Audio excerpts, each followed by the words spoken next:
going to follow the road ahead. We're then going to come to a dual carriageway. At the dual carriageway, we are turning right. So we need to stay to the right. Look at the floor markings. We're in the correct lane. We need to signal to turn right. We then need to either make it in one go or one step at a time. Okay. So we're going to go into the centre protected area. And then if it's safe, we'll try and make it in one go. Okay, sorry. So we can go now. We can go into the box. Oh, okay.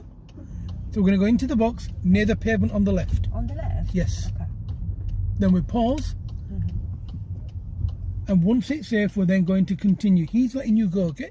So when you think it's safe, you go. Look to your left again. Perhaps there could be somebody in the outside lane merging. Okay. That's fine.